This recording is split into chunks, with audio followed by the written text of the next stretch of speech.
ராஜோகாதிபதியே வந்து நமக்கு 10ஆம் இடத்துக்கு வரும் பொழுது பயங்கர ஃபோக்கஸ், முன்னேற்றங்கள், புரட்சிகள் செய்து உத்தியோகம் ஒரு மனிதனுக்கு பார்த்தீங்கன்னா ரொம்ப முக்கியம். அதே மாதிரி வேலை, தொழில் எதா இருந்தாலும் அதில் அதிகமாக ஃபோக்கஸ் பண்ணி ஜெயிக்கக்கூடிய அமைப்புகள் அடுத்த 2 வருஷத்துக்கு வருது.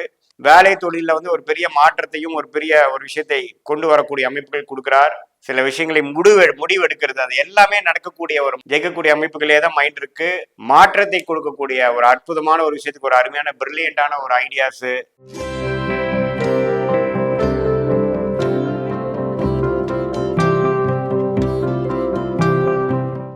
வணக்கம், நான் உங்கள் அன்பான சயின்டிபிக் வேதிக் அஸ்ட்ராலஜர் அஸ்ட்ரோரஞ்சி பேசுகிறேன். நல்லது நினைப்போம், நல்லதே நடக்கும். இப்போ பார்த்தீங்கன்னா மார்ச் மாதம் 2025 மிதுன ராசிக்காரர்களுக்கு எப்படி ஒரு பலாபலன்கள் இருக்க போகுதுன்னு பார்க்க போகிறோம். அதுக்கு முன்னாடி நம்ம சேனலுக்கு ஃபஸ்ட் டைம் வரவங்க மறக்காமல் சப்ஸ்கிரைப் பண்ணுங்கள், ஃப்ரெண்ட்ஸுங்களோட ஷேர் பண்ணுங்கள். நாம் வந்து சயின்டிஃபிக் வேதிக் அஸ்ட்ராலஜி முறையில் எந்தவித மூட நம்பிக்கைகளையும் போகாமல் உள்ளது உள்ளவாறு பார்த்துட்டு இருக்கோங்கிறது உங்களுக்கு தெரியும்.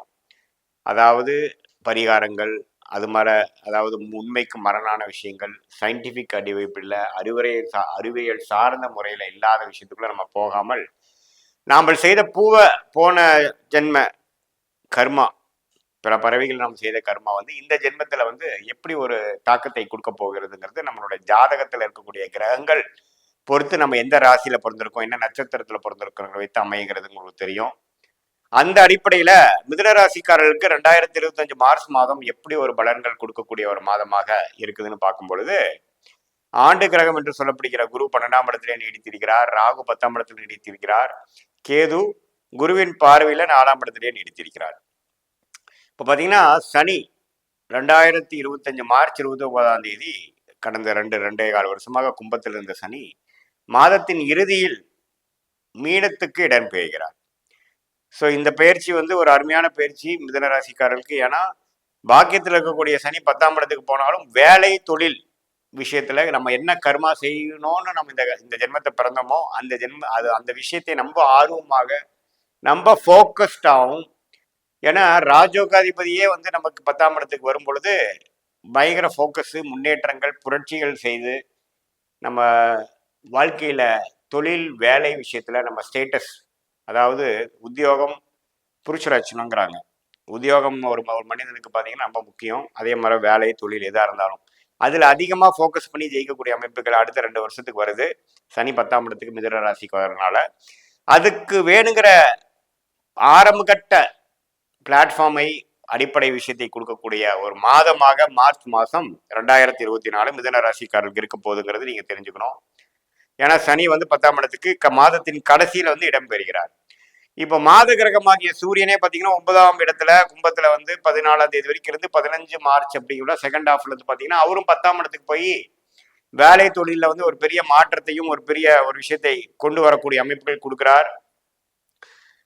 ஒரு நுணுக்கத்தை, எந்த விஷயங்கள் நீங்க கடந்த 2 வருஷமாக நீங்க எந்த துறையில நீங்க வேலை செஞ்சுட்டு இருக்கீங்களோ, எந்த விஷயத்துல நீங்க தொழில் பண்ணிட்டு இருக்கிறீங்களோ அதுல வந்து சில புரட்சிகளும் சில ரிஸ்க் எடுத்து முன்னேற்றத்தை நோக்கி செய்து இந்த 2 வருஷத்துல சாதிக்கக்கூடிய விஷயத்துக்கு வேணுங்கிற ஆரம்ப கட்ட விஷயங்கள் எல்லாமே அமைச்சுக்கிறது, ஐடியா ஃபார்ம் பண்றது, கம்பெனி ஃபார்ம் பண்றது, சில விஷயங்களை முடிவெடுக்கிறது, அது எல்லாமே நடக்கக்கூடிய ஒரு மாதமாக மார்ச் மாதம் 2025 குறிப்பாக செகண்ட் ஹாஃப் வருதுங்க. புதன் லக்னாதிபதி புதனே நீச்சமா 10ஆம் இடத்துக்கு போனாலும் சுக்கரனோட சேர்த்து நீச்ச பங்கம் ஆகிறார். அதுவும் அருமையான விஷயம். ஸோ மைண்ட் ஃபுல்லா தொழில் வேலை ஜெயிக்கக்கூடிய அமைப்புகளே தான் மைண்ட் இருக்கு. அதுவும் அருமையான விஷயம். ராகு, சுக்கிரன், புதன், சூரியன் 4 கிரகமும் 10ஆம் இடம்ங்கிற மீனத்துல இருந்து அந்த மாதம் முழுவதும் பார்த்தீங்கன்னா நல்ல ஒரு முன்னேற்றம். அது மாணவர்களாக இருந்தாலும் சரி, இல்லத்தரசிகளாக இருந்தாலும் சரி, தொழில் அமைப்பு இருக்கக்கூடியவங்களா இருந்தாலும் சரி, வேலைக்கு போறவங்களா இருந்தாலும் சரி, என்னமோ அவங்க என்ன பண்ணணும், அவங்க கையில என்ன இருக்கு, அவங்க பிளேட்ல என்ன போட்டிருக்குது, அதை வந்து சிறப்பாக செய்யக்கூடிய விஷயங்கள் உண்டு. அதுல ராகு அதுல சேர்ந்திருந்து நீங்க பயந்துக்கலாம், ராகு ஏதோ கெடுப்பாராண்டு. இல்ல சுக்கிரன் உச்ச சுக்கிரனோடு இருக்கிறனால எந்த விதத்திலையும் திருப்பலம் குறையாமல் பாசிட்டிவான சில யோகங்கள், சில பிரேக் த்ரூஸ் கிடைக்கக்கூடிய சில மாதமாக இந்த மாதமாக மார்ச் மாதம் இருக்கு. குறிப்பா செகண்ட் ஹாஃப்ல இருந்து நீங்க அது கண் கூட பார்க்கக்கூடிய அமைப்புகள் இருக்கு. மற்றபடி பார்த்தீங்கன்னா செவ்வாய் வந்து லக்னத்திலேயே இருக்கிறது, அதாவது ராசிக்குள்ளேயே மிதுனத்துக்குள்ளேயே வந்து செவ்வாய் நீடித்து இருக்கிறது பார்த்தீங்கன்னா கொஞ்சம் கோபதாபங்கள், வீட்டில் இருக்கிறவங்களோட கொஞ்சம் பேசுறது, நண்பர்கள்கிட்ட எல்லாமே கொஞ்சம் பார்த்து பேசக்கூடிய அமைப்புகள். ஏன்னா செவ்வாய் வந்து 7ஆம் வீட்டை பார்க்குறார், 8ஆம் வீட்டை பார்க்குறார். உடம்பு கொஞ்சம் பார்த்துக்கணும். திடீர்னு ஒரு இன்ஜுரி ஆகுறது, அடிபடுறது, அது மாதிரி சில விஷயங்களும் இருக்க தான் செய்கிறது. ஸோ அதனால தவறு இல்லை. எல்லாமே கிரக அமைப்புகள்லாம் மிதுன ராசிக்காரர்களுக்கு எல்லாம் ஒன்று கூடி ஓரளவுக்கு உயர்வை நோக்கி அடுத்த 2 இயர்ஸ்க்கு வேணுங்கிற மாற்றத்தை கொடுக்கக்கூடிய ஒரு அற்புதமான ஒரு விஷயத்துக்கு ஒரு அருமையான பிரில்லியண்டான ஒரு ஐடியாஸு, மைண்ட் செட்டு, அதுக்கு வேணுங்கிற ஒரு கட்டமைப்பு ஃபார்ம் பண்ணக்கூடிய அமைப்புகள் எல்லாமே இருக்கு. அது குரு 12ஆம் இடத்துலேருந்து விரயம், இன்வெஸ்ட்மெண்ட்டு, அது மாதிரி விஷயத்தையும் கொடுக்குறார். அவர் மே மாதம் தான் பயிற்சி ஆகிறார். ஸோ இடம் சார்ந்த விஷயங்கள், வீடு சார்ந்த விஷயங்கள், கொஞ்சம் ஒரு லிக்விடேட் பண்ணி ஒரு அமௌண்ட் வாங்கி எடுத்து பிஸ்னஸில் போடுறது, லோன் அப்டேட் பண்ணுறது, லோன் டாப் அப் பண்ணுறது, அது மாதிரி விஷயங்கள் பண்ணி அபிவிருத்தி பண்ணுறதுங்கிற மாதிரி பல இம்ப்ரூவ்மெண்ட் நோக்கி, எக்ஸ்பான்ஷன் நோக்கி போகக்கூடிய ஒரு அமைப்பு வந்து நன்றாக இருக்கிறது. இது வாழ்க்கையில வந்து மாற்றக்கூடிய கேம் சேஞ்சர் என்று சொல்லக்கூடிய ஒரு அமைப்புக்கு வேணுங்கிற ஒரு ஆரம்ப கட்ட கட்டமைப்பு அமைக்கக்கூடிய அமைப்பும் மிதுன ராசிக்காரர்களுக்கு. அது மாதிரி ஒரு தசாபுக்திகள் இன்னுமே நான் சொல்லக்கூடிய தசாபுக்திகள் போகும்பொழுது இன்னுமே நான் சொல்லக்கூடிய பலன்கள், இந்த கோச்சார பலன்கள் நல்லாவே கண்கூடி நடக்கிறது பார்ப்பீங்க. தசாபுக்திகள் கொஞ்சம் சிறப்பு இல்லாமல் போகும்பொழுது நான் சொன்ன பலன்கள் கொஞ்சம் குறைவா இருக்கக்கூடிய அமைப்புகள் பார்ப்பீங்க. பட் என்னதான் இருந்தாலும் இந்த ட்ரெண்டை நீங்க ஃபீல் பண்ணுவீங்க. அதே சமயத்துல உங்களுடைய ஜென்ம ஜாதகம் எப்படி இருக்கு, லக்னாதிபதி எப்படி இருக்கிறாரெல்லாம் வச்சு பார்க்கும் பொழுதுதான் துல்லியமான பலன்களை சொல்லாமலே ஒழிய இது வந்து ஒரு பொதுவான பலன்களுக்கு நீங்க எடுத்துக்கணும்.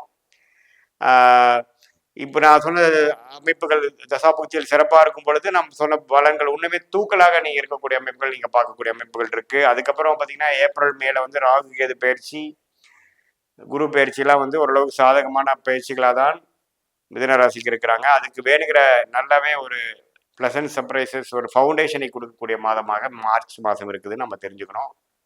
மீண்டும் மற்றொரு காணொலியில் சந்திப்போம். நன்றி, வணக்கம்.